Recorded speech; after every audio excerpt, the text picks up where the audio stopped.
бір дыбыс естілетін сияқты. Бұл ненің дыбысы екен? Құстардың дыбысы, балалар. Дұрыс айтасыңдар, балалар. Сендер қандай құстар түрлерін білесіңдер? Торғай, сауысқан, дұрыс айтасың. Біз дұрыс айтасың, балалар. Біз өз ауылымызда кездесетін құстар түрлері, балалар. Жарайсыңдар, балалар. Балалар, мен сендермен қазір басқа да құстар түрлерімен таныстырамын. Барлығымыз мына экранға назар аударайық. Балалар, мына құсты танимыз ба? Бұл қандай құс? Дұрыс айтасыңдар, бұл бүркіт, балалар. Бүркіттің денесі үлкен, қанаты кең, тұмсығы имек келген, балалар. Бүркіт, балалар, таулы жерлерде мекен етеді екен. Бүркіт тым биікте ұшады, жылдам ұшатын құстар екен. Бүркіт, балалар, жерде де жүре алады. Жерде тіпті жүгіре де алады екен, балалар, бүркіт. Ал бүркітті, балалар, адамдар қолға да үйрете алады. Олар бүркітті аң аулау үшін пайдаланады екен. Бүркіт, балалар, өз жемін ұстаған кезде өзінің қанатын жартылай ашып келіп, құстардың келіп өз жемін ұстайды екен. Бүркіт ұшып келе жатып, өз азығын, қоянды ұстамақшы. Бүркіт ет жегенді жақсы көреді екен, балалар. Мына құс өзіміздің ауылымызда кездесетін құстардың бірі торғай, балалар. Торғайды қараңдаршы, өзі дөңгелекше тәрізді, тұмсығы кішкене, аяқтары кішкене, өзі кішкентай құс екен. Олар топтасып ұшып жүреді екен. Торғай дәнмен қоректенеді, дән жегенді ұнатады екен. Ал торғайларға біз жем салғыш жасап, адамдар оларды қамқор боламыз. Мінекей, ағаларымыз бізге торғайларға ұя жасап беріп жатыр. Қараңдаршы, ағаштан ұя жасап іліп қойды. Оған құстары келіп, қонады екен. Мінекей, мына ұяларға торғайлар келіп, өз балапандарын шығарады екен. Балалар, ағашқа ұя жасаймыз. Барлығымыз ағашқа ұя жасаймыз. Қолымызды кәні үшбұрыштап қоямыз. Құстар ұяға келіп қонды. Құс ұядан басын шығарды. Жан жағына қарады. Құс ұшқысы келді. Қанатын жайды. Кәні қолымызды ашамыз, балалар. Ұшқысы келді. Ұша алмады. Ал ол қанатын жаттықтырды. Кәні ол үшін алақанымызды өзімізге қаратамыз. Енді қанатымызды жаттықтырып алайық. 1, 2, 3. 3, 2, 1. Ал енді алақанымызды айқастырамыз, қолымызды. Кәнекей, мына бас бармағымызды қысып ұстап аламыз. Кәнекей, қолымыз қанатқа ұқсады ма құсқа? Ұқсады. Ал енді ұшамыз. Кеттік. Құстар қанат қағады, көкте самғап ұшады. Барлық құстар қосылып, шиқ-шиқ деп ән салады. Жарайсыңдар, балалар. Құс қайта ұшып келіп, ұясына қонды. Жарайсыңдар, балалар. Балалар, мына құс танимыз, Жами таныстырып өттім. Бұл бүркіт. Кең қанатты, тұмсығы имек, тым биікте ұшатын құс бүркіт екен, балалар. Бұл бүркіт үйшіктің жанына неліктен келіпті? Мүмкін үйшіктен бір сыр бар шығар. Мүмкін үйшікті ашып көреміз бе, балалар? Мына қол алдымыздағы үйшікті өзімізге қанекей, мына есігін бекітіліп тұр екен. Есігін ашып алайық, балалар. Қаны барлығымыз әркімнің өзінің бекітілген есігін ашады екен. Кәнекей, түймесін ағытамыз. Кәнекей, менімен бірге жұмыс жасаймыз, балалар. Түймесін ағытамыз. Үйшіктің есігі ашылды. Үйшіктің есігін жанымызға қоямыз. Ал енді, балалар, үйшіктің шатырын ашайық. Ал шатырын ашамыз, балалар. Үйшіктің шатырын ашып, оны жанына қайырып қоямыз. Үйшік ашылды, балалар. Үйшіктің ішінде, балалар, біздерге бірнеше ойындар беріліпті.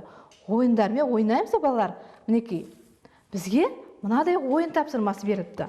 Мінекей, бірінші тапсырмамыз, балалар, құстардың көлеңкесін тап деп аталады.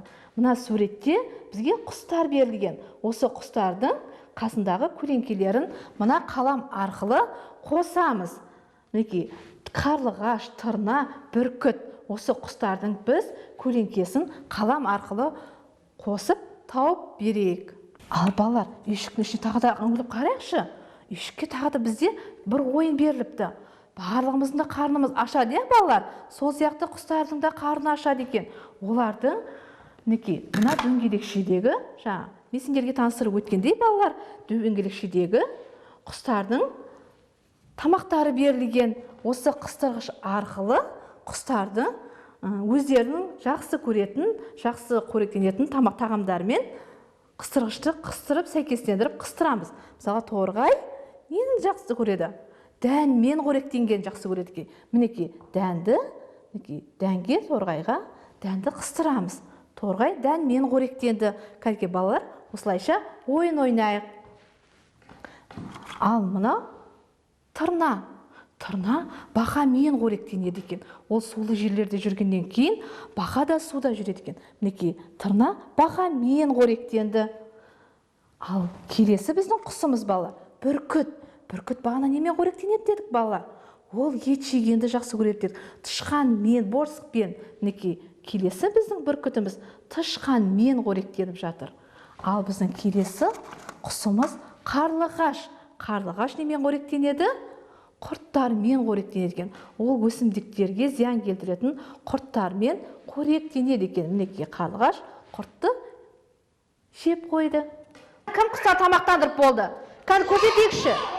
Орнымызға отырамыз. Міне көрсетеміз. Кәні кім құстар тамақтандырып? Маған қаратып көрсетіңдер. Жоғары көрсетеміз, жоғары көтереміз қолымызды. Біздің екінші ойынымыз әр құсқа өз орны деп аталады. Әр құстың орнын табамыз. Мысалға, тырна. Тырна қайда мекен етеді дедік бағана? Тырна солы жерлерде мекендейді екен. Мінекей, мына суреттерде бізде әр құстың өз мекендерінің суреті бейнеленген. Тырна солы жерлерде мекен етеді. Тырнаны суға апарып орналастырамыз. Ал біздің келесі құсымыз, мінекей, бүркіт. Бүркіт қайда мекен етеді?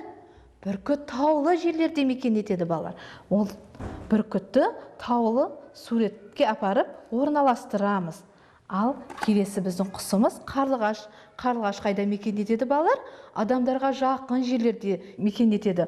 Ол адамдарға дос, жанашыр құс. Мінекей, мына адамдардың үй құстарында бейнелеген ұясына апарып қарлығашты орналастырамыз. Ал келесі біздің құсымыз торғай. Торғай балалар ағаштарда өмір сүреді екен. Ағаштарда біз торғайларға қамқор жасап, оларға ұя жасап бердік. Ұяға біз торғайды апарып орналастырайық. Мінекей, балалар, біз осылайша әр құстың өз орнын, мекендерін тауып бердік. Балалар, біз құс секілді билейміз, кәнекей шөжелерін билейміз. Қолымызды, қанатымыз қағамыз. Иілеміз, кәнекей басымызды қозғаймыз. Айналамыз орнымыздан. Айналамыз балалар.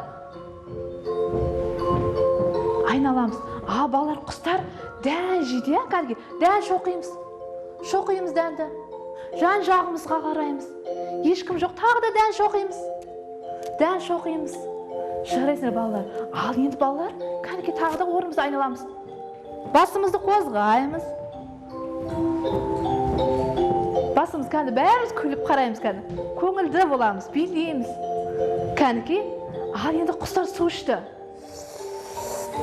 Аспанға қарап басымыз шайқаймыз. Құстар тағы да су ішті. Аспанға қарап басымыз шайқаймыз. Әмина, ал кәнекей тағы да құс боламыз. Басымызды кәнекей. Кәнекей, Әлиасқар, құс боламыз. Әмина. Кәнекей, жарайсыңдар балалар. Әдемі құс болдық балалар. Көңіліміз көтеріліп қалды ма балалар? Жарайсыңдар. Ал енді орнымызға отырамыз. Кәнекей, отырамыз. Балалар, бүгінгі біздің ойындар ұнады ма сендерге? Ойындар ұнады, балалар, біз құстарды өз мекендеріне орналастырдық, оларды тамақтандырдық. Құстар бізге риза болып қалды балалар, Құстар бізге қуанып қалды.